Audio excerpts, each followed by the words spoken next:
in the custody of the department that you lead. And you, in preparation for today's hearing, you didn't ascertain that number, but you don't know it today? I don't have an exact figure for you. Do you have a rough idea? Sir, what I can tell you I'm is... talking about people who have died in your custody. You don't have the number? I will get back to you with the number. Okay. You've also said, in talking about the Flores decision, that it's a loophole. And in your written testimony, you called it burdensome court opinions. You do recognize that those opinions are based on constitutional protections, do you not? The reference in the testimony was to a whole variety of court cases. I'm talking about your written testimony where you spoke about Flores as a burdensome court opinion. Those may impose some burdens on you because the Constitution protects liberty and puts limitations on when the government can detain people. Sir, the Constitution does not say that families can only be detained for 20 days. That's what the Flores decision says, and it's based on the Constitution, is it not? And it's a law that you're required to follow, correct? You took an oath. The Flores settlement... Are you required to follow that law? Would you like me to answer the question, or you want to just yell at me? Because it's up to you. I'm asking you. And I'm trying to answer it, so would you like to hear it? That you respect and honor in the work at the department. That's a yes or a no. The Flores settlement requires us to write a regulation, which we have, and it's out for public comment. We are following the law to the letter. Thank you, Madam Secretary. You've also said repeatedly and again today that there is no department policy for separation of children. You remember you just said that? Yes, sir. There is no comprehensive policy to separate families. You remember, families. of course, that we came to receive through a Freedom of Information Act request from Open Government, a memorandum that was written to you on April 23, 2018. You've seen this memo, correct? Yes. And in fact, it gives you a bunch of options that the department can engage in. And the final option, option 3, says, and I quote, DHS could also permissively direct the separation of parents or legal guardians and minors held in immigration detention so that the parent or legal guardian can be prosecuted pursuant to these authorities. You remember reading that? We have the authority to do that, yes. That would be child separation, and it goes on to say zero tolerance. This is that, President used that term, zero tolerance, right?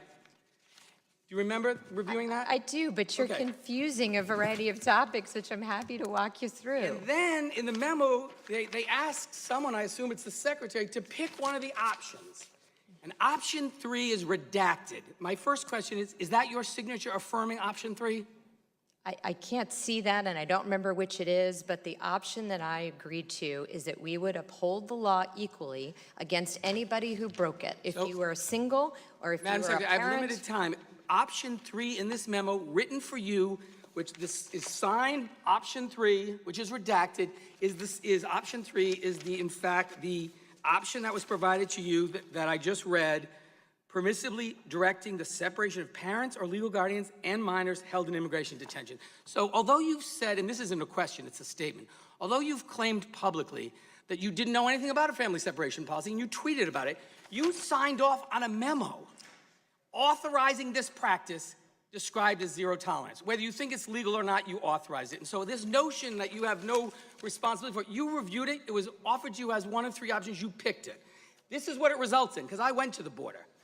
This is a disgrace that belies our values as a country. And to see those children and have spoken to them and to spoken to their parents who didn't know where their children were, this doesn't reflect who we are.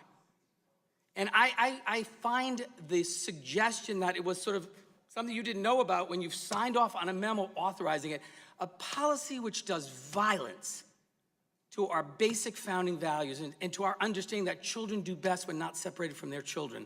And so I would ask Madam Secretary, when we passed the fiscal 19 authorization bill, there were 15 amendments that were made law that involved family separation that require the agency to do a number of things, including regular reporting, mental health services, a number of prohibitions. Are you familiar with those amendments that were passed into law and signed by this Congress?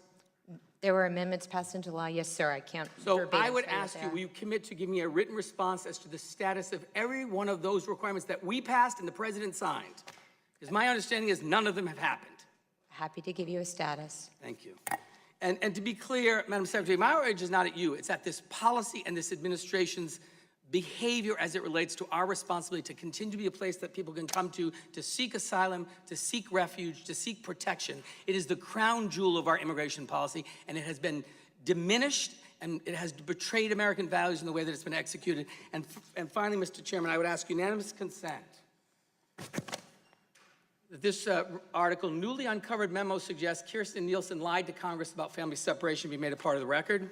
Will be made, without objection, made I'd part ask of the that record. this article, transgender immigrant who died in ICE custody was beaten and deprived of medical attention, family says, Objection, part of the made record. part of the record.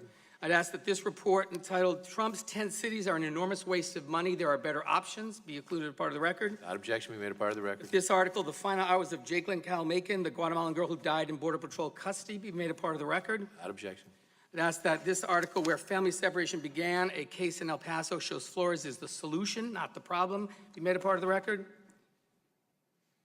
I just said without Thank you. objection. I'd ask this article called Careless Cruelty. Civil servants said separating families was illegal. The administration ignored us. Be made a part of the record. Without objection. I'd ask that this article entitled Families Are Still Being Separated at the Border Months After Zero Tolerance Was Reversed. Be made part of the record. Without objection. I'd ask that this article entitled Trump Administration Weighs New Family Separation Effort at Border. Be made a part of the record. Without objection. That this article, U.S. Still Separating Families at the Border When Children Are U.S. Citizens. Be made part of the record. And a report just last night or 2 nights ago from ABC News, Dying for Salvation, a detained migrant's desperate plea for medical attention, a father of 6 children.